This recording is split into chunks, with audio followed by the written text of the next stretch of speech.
For this exercise, we're going to create a vector illustration of a botanical using the pen tool. So I'm going to create a new document using the art and illustration preset. I'm going to set my unit of measurement to pixels and choose 1000 pixels for both the height and the width.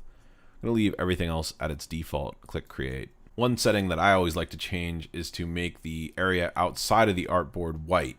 By default, it'll be gray, but by making it white, it'll give you more area to work, allow you to work outside of the artboards, which is just really nice. So if you go up to the Illustrator preferences and then go down to user interface, this is the setting you want to change. So by default, it'll be match user interface brightness, but I like to change it to white. So that'll just give you a little bit more flexibility with how you use your document. Then I'm going to bring up a folder of inspiration images that I supplied with this assignment. You're welcome to use any of these that you want. You can do more than one if you want. You can also find your own image as long as it's plant-based and use that. For this tutorial, I'm going to select this leaf because it's really simple and I want to keep this tutorial relatively short. So I'm going to drag it into the document. You can also place it, but dragging it directly from a folder into Illustrator is a little bit of a shortcut. So that's going to work fine in this case. I'm going to move that out of the way. So I'm going to move this to center it into the artboard. All the images that I've supplied are 1000 pixels by 1000 pixels, so they'll fit nicely into the artboard. If your image is larger, that's okay. It might stick out a little bit around the sides. Just resize it so that the leaf is about the right size for the artboard. I'm also going to lock this image by selecting it and going up to Object, Lock, Selection. That'll make it so we can't highlight the image. It won't move around when we're tracing it, which will just help us out. If we do want to unlock it, we can always go back up to Object and Unlock All. So there's a lot of different ways we can draw this leaf. We could take a more geometric approach where we simplify the shape and kind of idealize it so that it's just really simple and clean.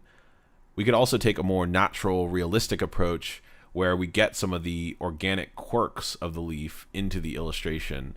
Maybe we want to render out all the detail of these veins. That would look really amazing. For this particular tutorial, I'm going to keep it simple and go with a more geometric approach. You know, totally up to you what approach you want to take here. If you do go really simple, consider doing multiple leaves just to make sure that you're getting plenty of practice with the pen tool. But again, this is up to your style, so you make the call. So let's go ahead and start drawing this leaf. Since I'm doing a geometric style, I'm going to want to turn on my rulers and create some guides. This is going to help me work more precisely. So I'm going to go up to View and down to Rulers and Show Rulers. You can also do this with Command or Control R. And with the rulers on, I'm able to create guides really easily. So if I want to create a vertical guide, I can hover over the vertical ruler and drag out and then release wherever I want the guide. So in this case, I'm going to want one vertical guide along the center spine of the leaf, and then one horizontal guide along the sort of outside edge. So this will give me sort of the center of the leaf, and it'll help me place those anchor points more precisely. So I'm going to grab the pen tool. Generally speaking, when you're defining a shape with the pen tool, you want your anchor points to be on sort of those outside vertexes. So in the case of this leaf, since I'm doing it in a geometric style, I can actually do it with just 4 anchor points, one at the top, one at the bottom, and then one on either side. Again, if you're doing a more naturalistic leaf, you might need a bunch more anchor points because you're going to be rendering out all the little tiny curves that are giving it that organic look. But in this case, 4 will do it. So click 1 at the top. I'm going to click 1 on the side. I'm going to hold down Shift to extend this handle out in a perfectly vertical manner. It's going to help me be a little bit more precise. I'm going to click at the bottom like that. And then again, on the outside edge, going to hold down Shift and then click one last time at the top. So that's a pretty precise leaf. If you need to do any refinements, you can always grab the direct selection tool to just move any anchor points around if they need to be adjusted. In this case, it looks pretty good, but it does look like the handles on the right side are going a little bit higher and lower than the handles on the left side. So I'm going to adjust that by moving these up just a tad. If you want to get really precise, you could use guides to make sure everything was exactly right. But in this case, approximate, I think, is good enough. if you want to see what's going on underneath, you can always turn down your leaf to 50% opacity, and that'll help you see what's going on down there. In this case, since I'm only really using the leaf as inspiration, I'm not really tracing it, I don't really need the leaf, so I'm just going to turn this back up to 100%. So next thing we want to do is come up with some colors for our leaf. So I'm going to go up to Window and down to Color Themes. This is a really cool tool in the Adobe programs. This window is going to come up with Adobe Color Themes. You're welcome to put it on your bar if you want. I'm going to keep it to the side for now.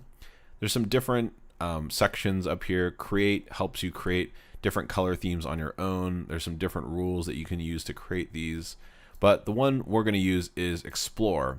And these are a bunch of different color palettes that people have come up with that they've uploaded to this system. And you can search for different types of color palettes in this search box. So I'm going to search for leaf and just see what it comes up with. And you can see there's a lot of options here. There's like autumn leaves. Some of these leaves are like a little more realistic, whereas some of them are more idealized and a little crazier. I like this soft spring leaf, so I'm going to go ahead and use this.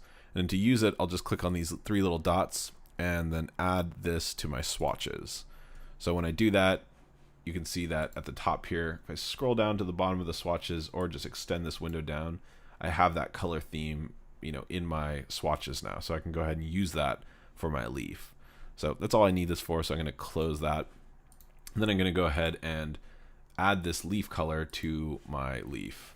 I'm also going to get rid of the stroke because I don't want this stroke. Okay, so I'm going to go ahead and add some detail to this leaf, but first I want to make a copy of it. And this is a good technique if you're working in Illustrator to make copies every time you make changes rather than just working on the same object over and over again. Because this will help you create kind of a record of all the changes you've made. If you need to go to a previous version, you have it. Maybe you'll find that some previous version will be useful later on for some reason. So just having it all in the artboard is a good way to work. So I'm going to go ahead and move over using the hand tool, and then holding down Option, I can go ahead and make a copy. There we go. So there's a lot of things you could do to add detail to this leaf. Like I said, you could add all the detail from that ribbing inside of the leaf. Maybe you want to use lines, or maybe use the pen tool, but just use strokes in order to define all those inside areas. In this case, since I'm trying to keep this relatively simple, I'm going to add a big split down the middle of the leaf. This will help give it dimension by having different colors on each side. It'll add some kind of geometric shading to the leaf. So I'm going to draw another guideline and attach it to the center point of the leaf. And one thing I've noticed when I zoom in a little bit is that this is not exactly centered. This bottom anchor point is just a little bit off. So I'm going to go ahead and grab the direct selection tool, grab that bottom anchor point, and just move it over to the line so that the leaf is more exactly symmetrical. I'm going to zoom out. So in order to split this leaf in half, I'm going to use what's called the knife tool. The knife tool is over here on the toolbar, hidden underneath the eraser tool. It's a good way to split objects into multiple pieces. By default, it's kind of a freeform tool. So if I click and drag, you can see that it'll sort of define this slice, and then it'll slice that object into multiple pieces. So if I grab the selection tool, I can, separate these two objects. There might be situations where you want to create some shading on an object, and this will help you do that. Maybe you want to have, the shape get a little bit darker as it gets closer to the edge, and that could help you define that kind of shading. In this case, we want to keep it really symmetrical.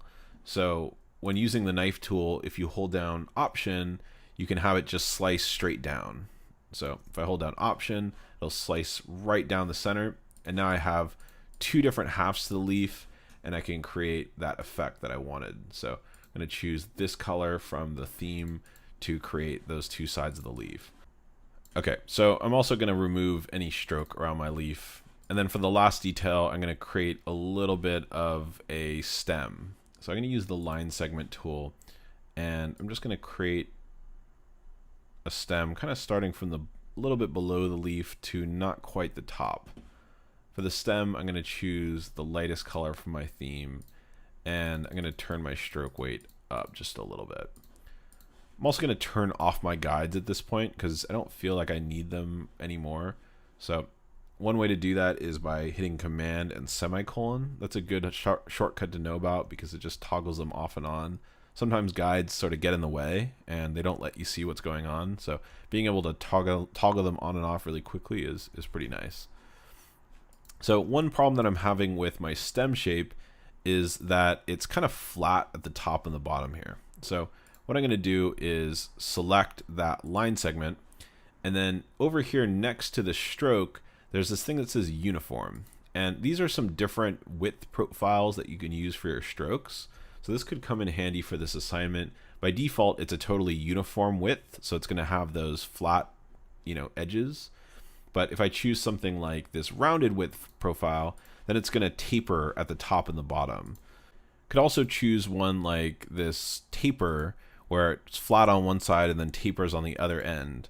In this case, it's kind of the opposite of what I want. So if I select that line segment and then click on this word stroke, that brings down the stroke panel. And in the stroke panel, I can click this button to flip that profile.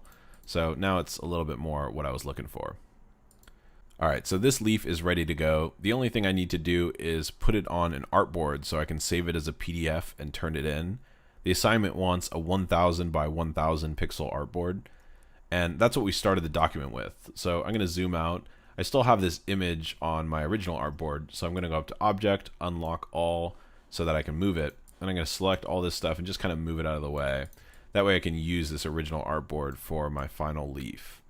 And if you do have multiple objects or multiple leaves that you created, you can always use the Artboard tool located on the toolbar over here. And then with the Artboard tool open, you can hold down Option and drag and create extra artboards, just like you would with any other object.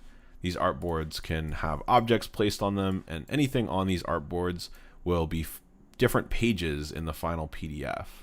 For me, since I just have the one leaf, I can go ahead and take the Artboard tool, select these artboards, and delete them since I don't need them.